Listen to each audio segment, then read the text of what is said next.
friends, thanks so much for joining me, and just wanted to have a cup of tea and have a talk about recovery and how yoga is such a support in recovery, and how you can use your yoga practice, the one that you already have or begin a yoga practice, and how it can support you in your sobriety and your recovery. And this will be coming from my own experience and what I've seen from others. You'd really be amazed how many people come to yoga and meditation and spiritual practice that are struggling with addiction. I know that I was whenever I began, and it was really beautiful to, once I became brave enough to share my story, and to share that, I was in recovery, how many people were like, me too, me too, me too. And if you've heard of Ram Dass, a very famous, fabulous, incredible, wise man and teacher, one thing that he says that I always remember is, and he was talking more about meditation, and he was like, nobody comes to sit in silence because shit is good. And I just think that's so funny, because there's normally, so funny because it's so true. And there's normally suffering that is happening that pushes us and creates the impetus and the motion for us to do something different. So while some of us may have had, been raised in spiritual practices, or, that's more part of our environment, many of us haven't, and many of us come to it out of a choice of our own volition, of being really tired of the way that things are and wanting something different. Maybe this will be, I'm hoping that this will be in future generations, that now that more mindfulness and meditation and yoga is becoming more and more prevalent in the West, that these tools will always be there. Like, what a gift to learn this as a young child. But I guess in in the past several decades, it's just been beginning here. So being able to uncover it and find this path is incredibly rewarding. And you may have heard my story before. I'll just give like a little brief thing about how I found yoga. Is that I found it, I actually didn't go to it, but I did go to rehab. I went to many of them. And in one of my treatment centers, they had yoga and meditation. And I remember like thinking, oh, there's something to this.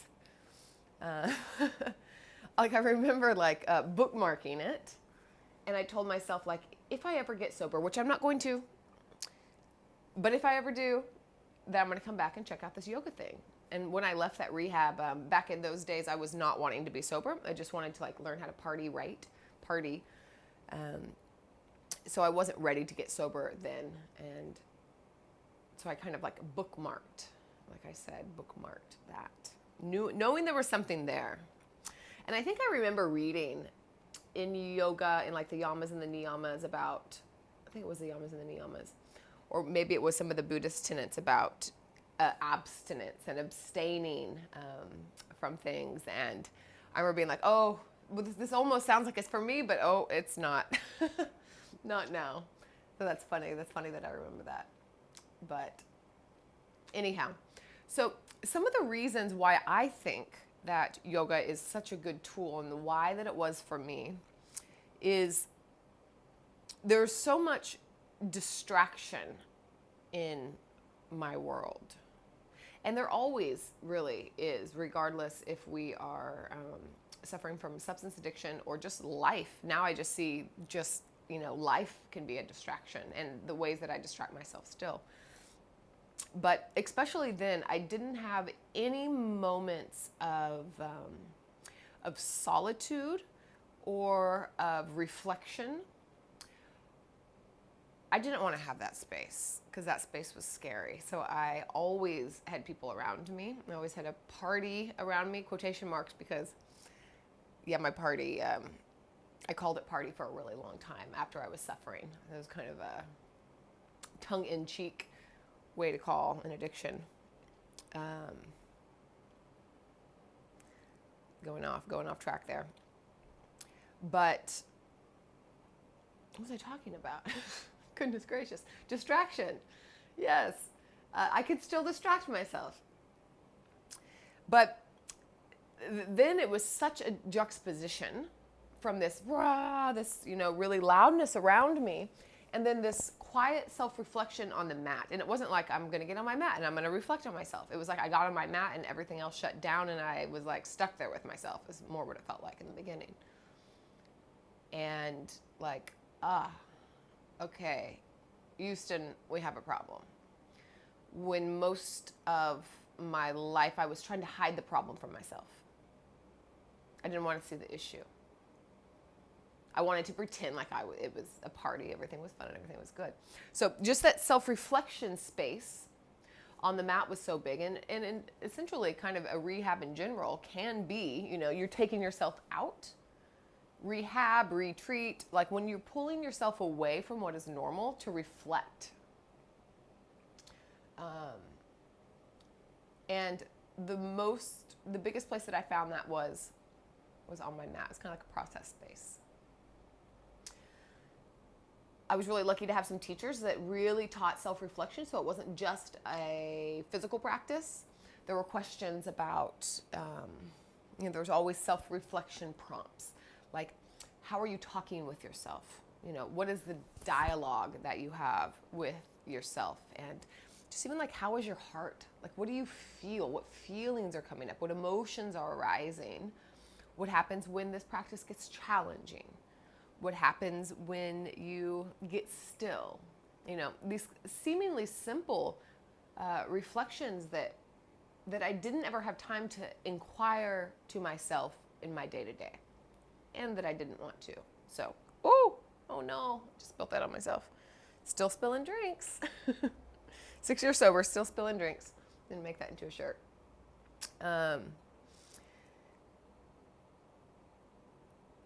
And so that safe space, the carving out the space that when you unroll your mat, it's like, this is me time, and I'm going to welcome whatever's here. It's a big message that I got in the beginning as well. It's like, welcome whatever is here. Anything is welcome. Nothing left out. So to be able to meet ourselves again and again and begin to create the self-relationship, that's one of the biggest gifts that yoga has given me and continues to give me. And that's one of the strongest things that we could do for our recovery and for our sobriety, is continue to come into relationship with ourselves, to continue to welcome and accept all the parts of us, especially the parts that we don't think anyone will clap for. Continue to welcome them in. And I've been able to find that, and hopefully I teach that as well. And on some other levels, in terms of the movement, I remember when I first started at the same rehab, I was so discombobulated, as you are when you get to rehab, and I'm even being like, right hand to the left foot, left hand to the right hip, I was like, whoa, like making all these connections, because our body gets so disconnected. We are so disconnected from our bodies that being able to come back in and to feel sensations, to notice, oh, my right hip is tighter than my left hip. This is, more free than this. That's the same thing that we're doing when we're creating a self-relationship. Is, we might be talking about the hips, the little nuances in the hips, but also we're talking about the nuances in our heart. Do I feel, I feel a little bit of a trigger whenever this comes up, or I feel a little sad, when maybe we might have thought that was anger or something else. Like, getting to know the little subtleties of ourselves happens physically, it happens emotionally, it happens all the way. So everything we do on the mat is a metaphor. It expands into other places. And even on like an endorphin level, these feel-good chemicals that, natural chemicals that we give to our body, they're gifts.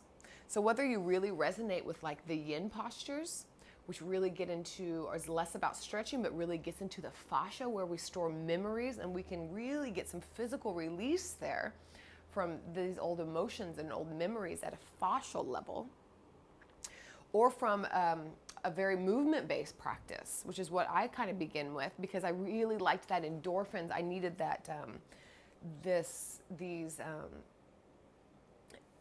these pumps of the feel good in my body, and to realize that I had some control to do that naturally. And the mood boosting, we learn how to work inside our own body instead of needing to put other things inside it to make it okay. So those little things that we can do that are actually really big things to begin to kind of unlock and navigate in our own universe here. That is really big. And then the breath, the breath is amazing. Deshkashar, one of the old, brilliant, wise yoga teachers, I believe what he said was, the breath is the wonder drug. And it really is. We learn to get to know and to explore with our breath. It can unlock so much. And even back to, I remember thinking, I had never thought about my breath. Like the teacher telling me, stay with your inhale, stay with your exhale. And thinking this is quite novel. I never had thought about it, or something that I do automatically. But getting to know that, and there's a long spectrum of how you can work with the breath. But even in the very beginning, which you can stay at the beginning forever, in this mindfulness of coming back to the present moment, the inhale and the exhale, how powerful that lesson is to stay in the present moment, because you cannot breathe in the past and you cannot breathe in the future. But if you can learn to come back to the breath, things are getting crazy, things are getting chaotic, I'm feeling real triggered, I can come back, inhale and exhale. That's actually what's happening right now, is that I'm inhaling and I'm exhaling. That has saved me many times, just that. And then coming back to the breath. And the breath really controls our nervous system. And I talk about this a lot in other classes, is that, our nervous system, our bodies, our animal bodies were formed pre-language. So we've only been speaking, had language faculties for a very small percentage of the time that we've been in, human bodies. And our nervous system was built way back when, as well as our limbic system, the part that we get hijacked when we get triggered and stuff. I won't go too far into this, but our nervous system is regulated by our body positions, by our breath. If we're breathing really shallow, our ears come up. I'm in fear, I'm in stress. And if we breathe really slow, everything releases, everything opens up. We're telling our bodies that we're relaxed, it's safe, we're soothing. And so only from our breath, that's the language. So if you've ever told yourself to calm down, don't be scared, don't be anxious, don't, whatever it is, giving ourselves commands via language, it doesn't really work, because our body doesn't understand that language. It does understand the breath. So why are we not taught about the breath? I don't know. But when you learn how to regulate here, how to emphasize the exhales, how to settle, soothe ourselves, this is such a big, quite a gift. So these are just a few of the things. I mean, I could go on and on. Yoga has been I don't know what it would have been had it not been this practice. And I think that we often, what we're sold and marketed to is just the postures in yoga, which are very powerful in themselves, but is not, it's not the whole thing, definitely. The yoga philosophy, which I would love to start going into more in the videos, the philosophy, the breath, the mindfulness, the meditation, the self-relationship and self-inquiry, indispensable, especially to those of us in recovery, relearning and maybe learning for the first time. That's what it was for me. I wasn't relearning a lot. I was like learning for the first time. How to come into a relationship with ourselves, and then from that space, the world. So, yeah. I can't suggest this practice enough. It will look different for everyone. Yeah. Just grateful. I'm grateful every day. So I've been working on this project for a while now, and it's finally almost ready, and hopefully by the time this video out, it will be ready, called Emerge. And this is an 8-week online holistic recovery program. And here we're going to utilize lots of different tools, lots of different ideas and theories to help you build a unique toolbox for your recovery. So we'll use yoga philosophy, Buddhist philosophy, neuroscience, modern psychology. We'll do mudras, mantras, meditation, mindfulness, of course, yoga practices, to explore the self-relationship. So it is a community-based. We'll do it as a group because it's so important to be connected. But it's a community-based self-inquiry. So we'll be diving into you, but we'll be doing it as a group. So if you're interested in that, or you have somebody, somebody who may be interested in that, I would really appreciate if you would check it out. There's a link in the description. I think there should be a card link that comes up as well. And yeah, wherever you are on your journey, because I know that you're on your journey if you've made it this far into this video. Just be gentle with yourself. Be kind, be curious, and remember that this very likely is the most important and the hardest thing that you'll ever do. And it's worth every bit of it. It still makes me emotional. Like I'm so